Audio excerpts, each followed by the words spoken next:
I had already begun to question a lot of the things which were being taught to me as a Catholic. Things that I had my doubts about, things that I was unhappy with.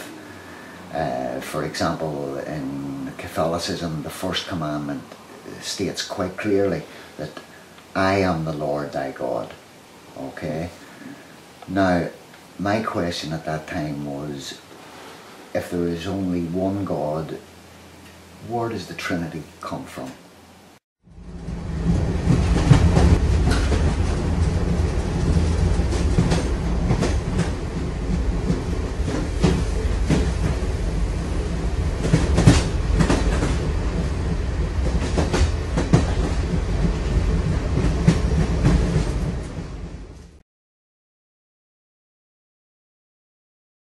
بسم الله الرحمن الرحيم قل هو الله أحد الله الصمد لم يلد ولم يولد ولم يكن له كفوا أحد. There is no God but the one God worthy of worship. This being the fundamental belief shared by over 1.5 billion people around the world. This is the message of Islam. In today's society, it's almost impossible not to hear the word Islam or Muslims mentioned in any form of media. Over the past decade, Islam was thrown into a spotlight of controversy, getting the attention of millions around the world at a rate that had never been witnessed before.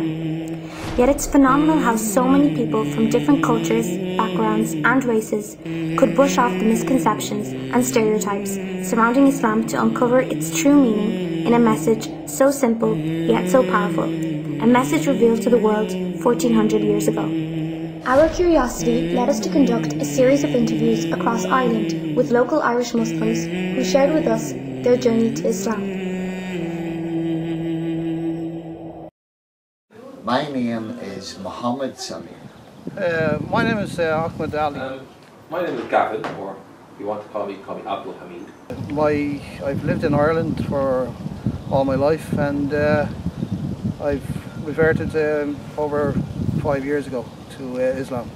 Ever since I have done that, I've never looked back. And I'm from Dublin, and I was born in 1979, and I'm nearly 33, and I'm an Irishman. I live in Greenore, County Louth. My life was sort of mediocre. I wasn't following my religion. I was Christian. I was born Catholic, into Catholicism, and I wasn't really following my religion.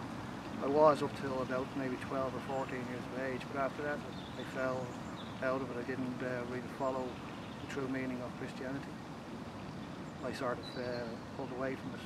I didn't believe in it anymore. I don't know why, I just didn't. Okay, and the more I questioned, the more questions I had. There was a part in the Bible where the prophet Jesus, the prophet Isa, he went for 40 days into the desert, and Shaitan appeared to him, and Shaitan said to him, everything that you can see in front of you, if you give up this religion, if you give up worshipping this God, I will give you everything that you can see. Now my question was, if Jesus was the Son of God, then he created everything, so how can Shaitan give him something which Jesus had already created? Again, this was a question that people weren't able to answer for me. I grew up in Dublin, in the Roman Catholic Church, and I was very much keen on becoming a priest. And I wanted to, when I was a teenager, I really was inspired by the example of the monks and the nuns in the Roman Catholic Church. I wanted to go to a monastery to read the Bible and learn about God. Also, I began to have doubts about what they call the infallibility of the Pope. You know, they say in Catholicism that the Pope can do no wrong, that he's always right. And I questioned that. And over that period of time, I began to move away further and further from Catholicism. Okay? Yeah, I suppose like, doubting my own beliefs would be the fact that no one actually came forward to tell me that this was the right religion or that was the right religion, and no one actually explained everything to me. Okay, it was taught in school, but not in the same sense of being accepted and allowing to get a grip with it. You know, I can't really put a fine point on it. I suppose I just didn't believe in it anymore. I had major serious doubts. Asking questions, wasn't getting any answers. Unfortunately, when I went to the monastery, they said I was too young. They said I was too young. I was 17 and I should come back when I was 25. So that was very disappointing to me at the time. And when I got the information, I basically continued with my life and moved into a new situation where I was working in a factory and things like that. I tried to live like a good human being. I tried to help people. I tried to watch people so that I could help them before they asked me to give them the help. Okay? So I was trying to take the good things from the religion that I had found, but that I had been born into, but also I was trying to take things from common sense, things which were natural to me, natural like breathing, to be nice to people, to be good to people, to be honest. So over that period of time before Islam, the first part was Catholicism, the second part was just trying to live a good life as a human being.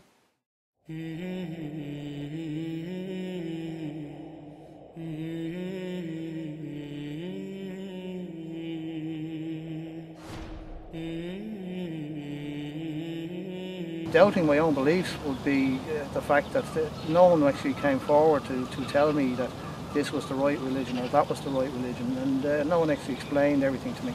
Okay, it was taught in school, but not in the same sense of being accepted and allowing to get a grip with it. You know, I can't really put a fine point on it. I suppose I just didn't believe in it anymore. I had major serious doubts.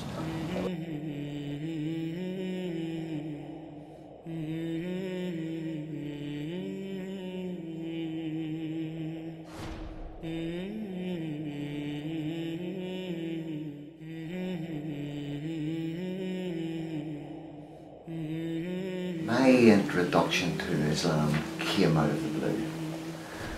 I was travelling in India. I was working here in this area and I had 6 weeks holiday, so I stayed for 5 or 6 days in New Delhi, in the old part of New Delhi, which is a Muslim area. I had a long train journey in front of me. I wanted a book to read. The only book I brought with me was a travel guide, and I was fed up reading this travel guide. So I wanted to buy a book for this long train journey. It was a 12-hour journey.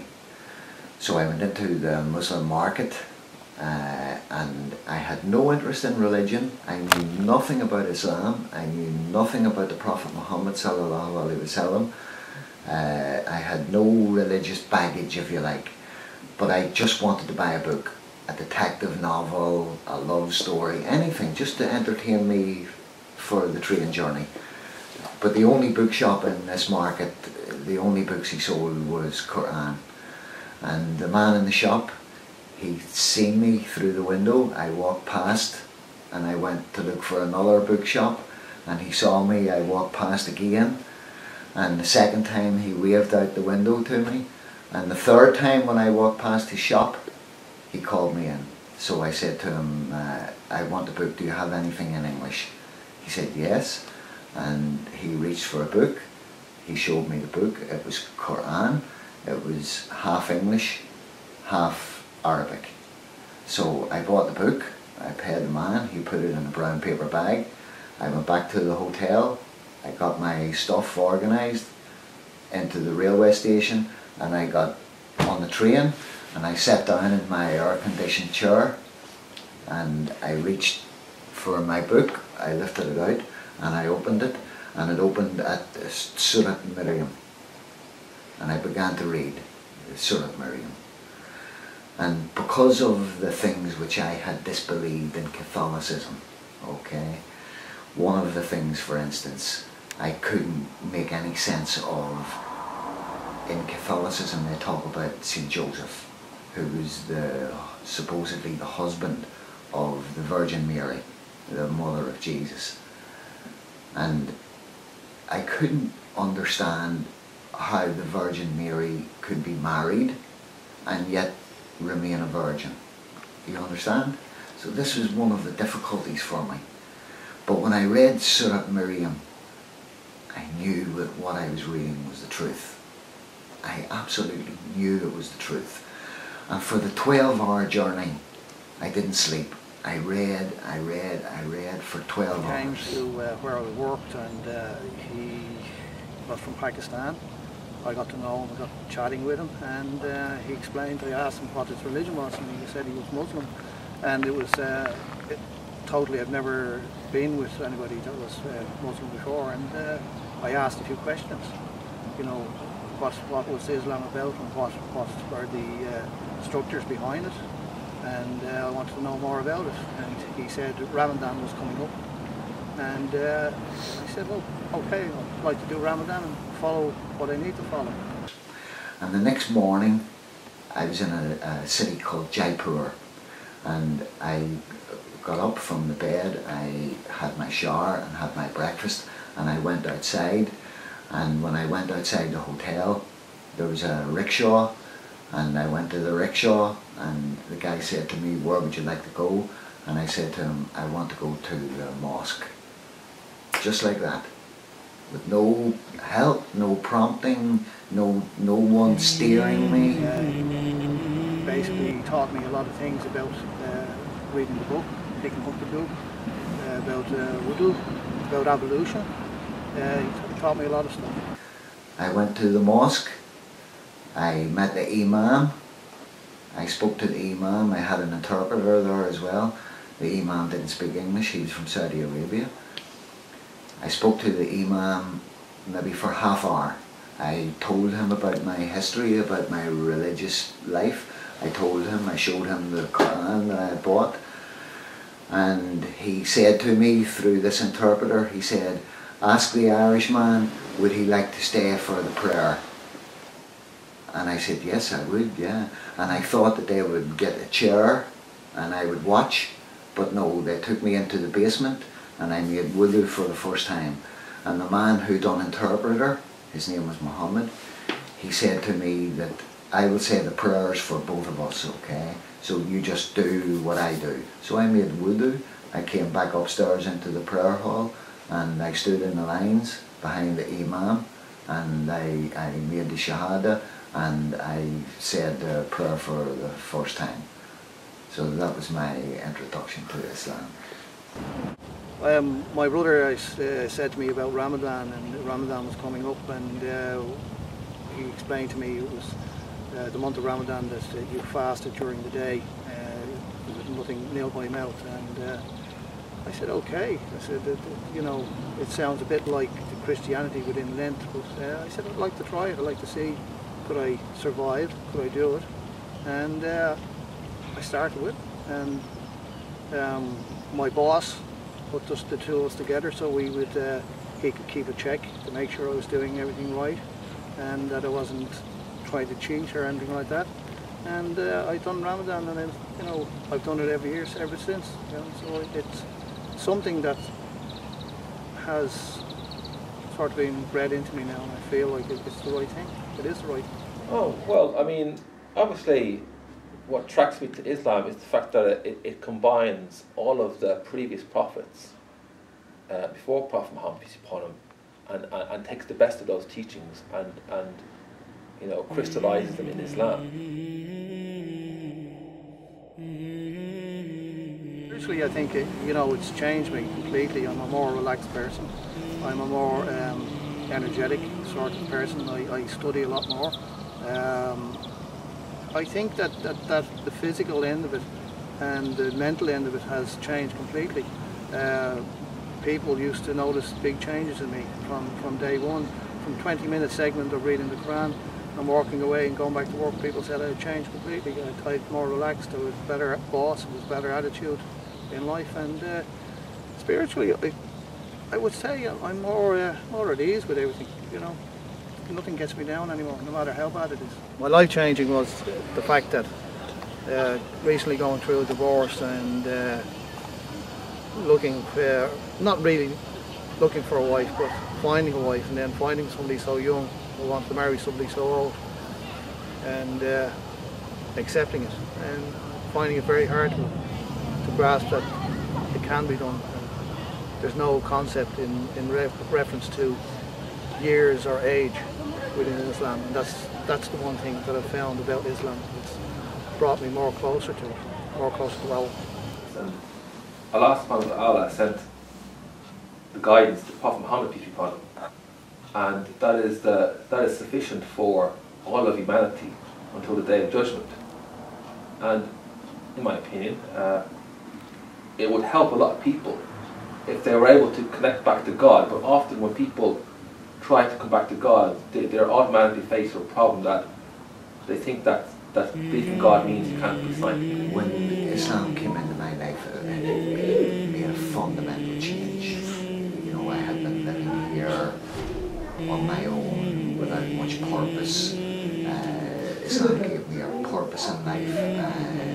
I dived into Islam. I started to attend the mosque in Clonsky. I was there as often as I could for as long as I could to try and learn as much as I could, as quickly as I could. And for me, instead of reading detective novels now, instead of reading love stories, now I was taking books from Clonsky. The life of the Prophet Muhammad sallallahu alaihi wasallam. I wanted to find out about him, as much as I could about him. I was taking books on hadith.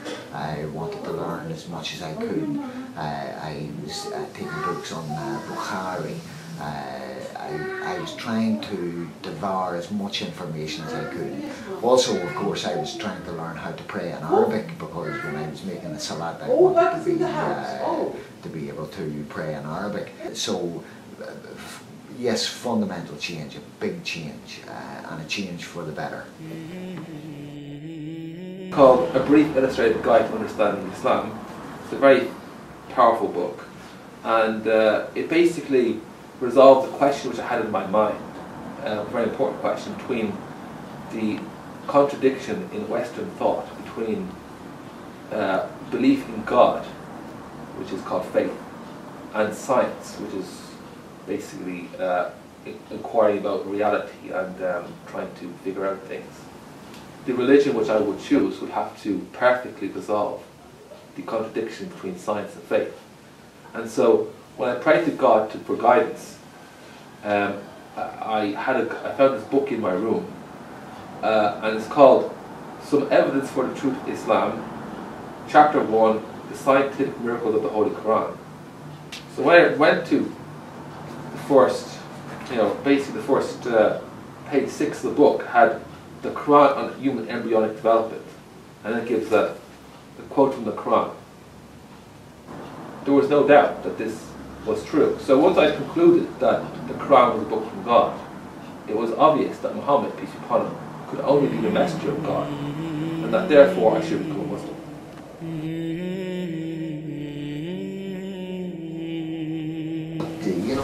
This is all to do with Allah. This is the mercy of Allah. Everything comes from Allah. The good comes from Allah. The bad comes from Allah. Accept everything and say Alhamdulillah no matter what you get. And be patient. Okay, sabr. Inna Allah ma sabarin. This is what Allah says. Allah is close to those who are patient. Okay, and if you are patient, and if you dedicate yourself to Allah, and if you accept everything that comes from Allah, then Allah will hopefully, inshallah, I'll be patient with you, because He's been very patient with me. Alhamdulillah, Rabbil Alamin.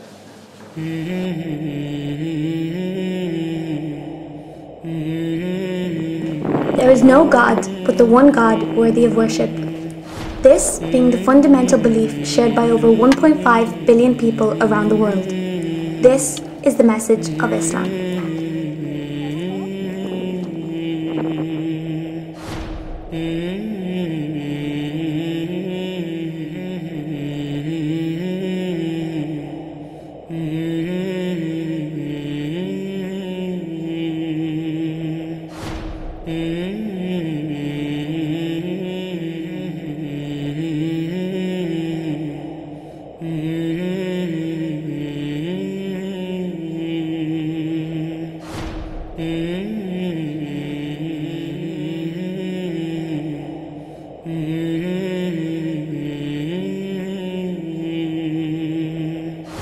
Mm-hmm.